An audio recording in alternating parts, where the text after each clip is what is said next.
Hello, everyone, and welcome again to a new IELTS Cue Card. And this time, we're exploring a recent IELTS Part 2 question. And one of the tricky things about these questions is that they're tricky. Sometimes you never think about these questions in your real life. You may even have never thought about it in your native language. It's just something new out of the blue, something that never crossed your mind, and then you have to talk about it for 2 minutes. But I guess with practice and with the learning the right technique, you'll just get the hang of it and you'll be able to do it very, very well. Now let's explore our question for today. So our question is, describe one of your friends who learned a skill from someone, not a teacher. Now, this is the curveball. This is the most difficult part. That person has to have learned a skill from someone, and this someone shouldn't be a teacher.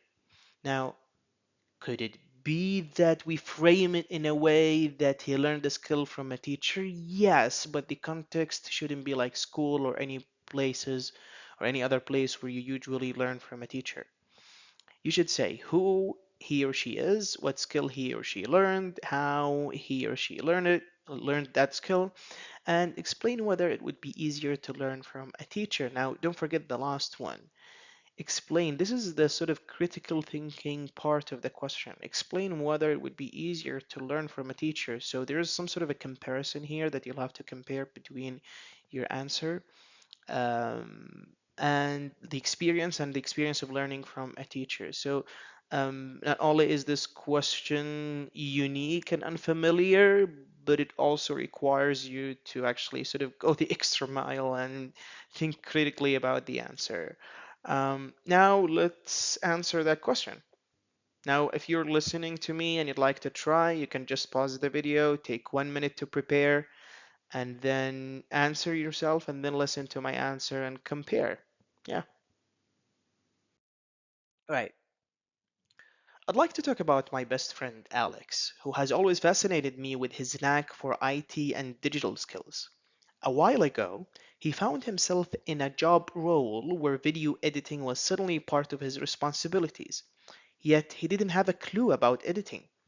And instead of panicking, he reached out to a mutual friend of ours, John, who was more than happy to show him the ropes. They started meeting for about half an hour every day, and John walked him through the basics of using Adobe Premiere. At first, Alex found it quite overwhelming. Learning something entirely new felt like a tall order, but he took it one step at a time. Gradually, he began to get the hang of it, and before long, editing became second nature to him. He picked up the tricks of the trade pretty quickly. When I asked him about it, he always put it down to persistence and consistency. Over time, he became incredibly skilled, so much so that he's now seen as something of an authority in editing among his peers. In fact, he even landed a lucrative job offer, and now, as people say, he's rolling in dough. His success may be attributable to the fact that he learned from a friend rather than a teacher. The learning process was far more flexible and smoother. Alex and John could adapt their schedule, revisit difficult concepts, and keep things relaxed, which made a huge difference. That said, I do believe that learning from a professional teacher has its pros. A teacher can provide a structured approach and ensure that no fundamental gaps are left unaddressed. However, time and financial constraints can sometimes get in the way, making it harder to stay consistent. All things considered, in Alex's case, learning from a friend turned out more practical and effective. This just goes to show that sometimes the best teachers aren't found in classrooms, but among the people around us. Right, so this is the answer. Again, you can read it. I'd like to talk about my best friend Alex. Here I'm describing my friend Alex, telling you that his name is Alex. And also, I'm using a relative clause who has always fascinated me with his knack for IT and digital skills. A while ago, he found himself in a job role, topic specific vocabulary where video editing was suddenly part of his responsibilities. yet he didn't have a clue about editing. And instead of panicking, he reached out to a mutual friend of ours, John, who was more than happy to show him the ropes. You see, the sort of coherence here is incredible, and it can be difficult sometimes to achieve that level of coherence when you're just talking on the spot.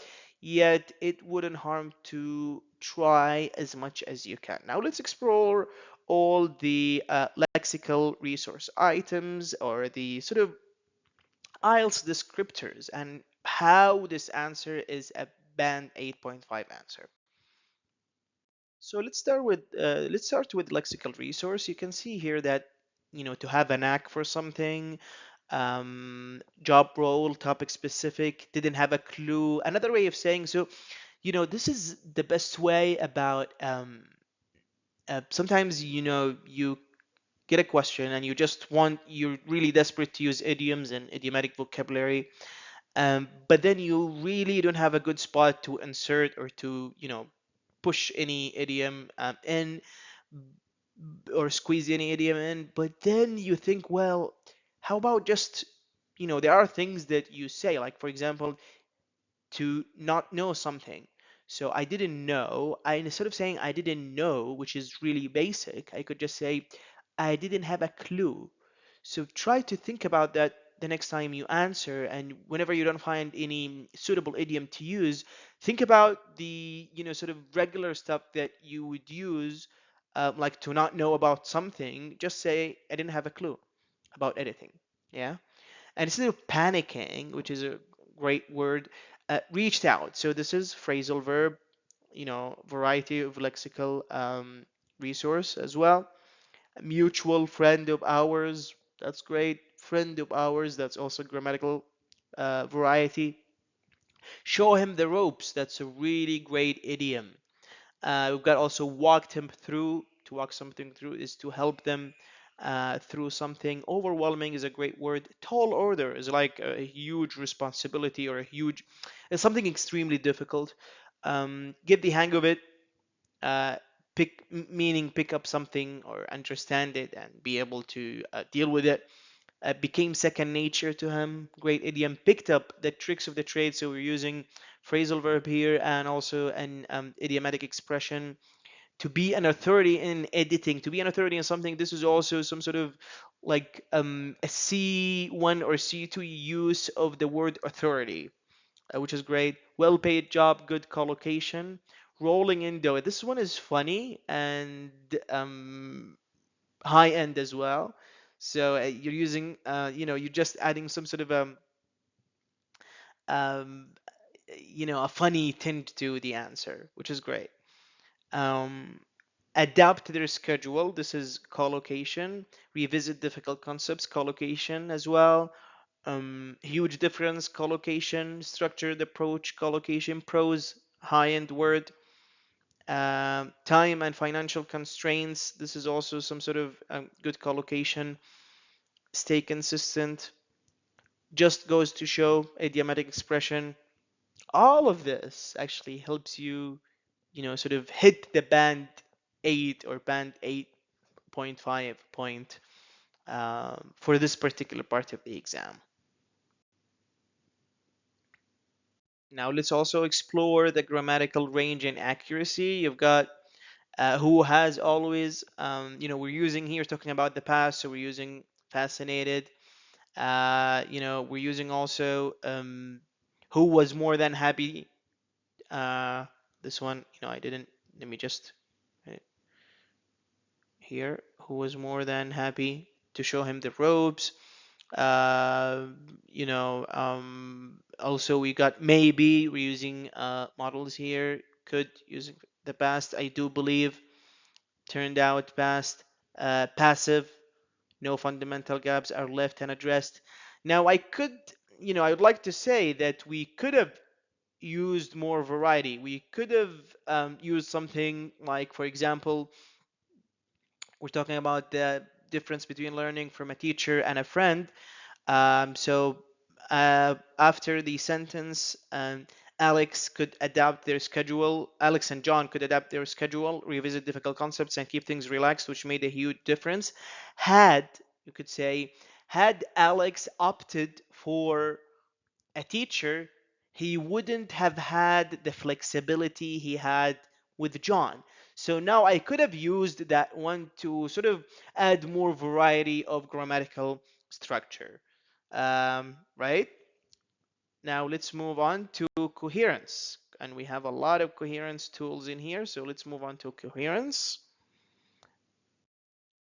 Okay. So for coherence, we've got, a while ago, we're starting sentence at first, in fact, however, that said, all things considered.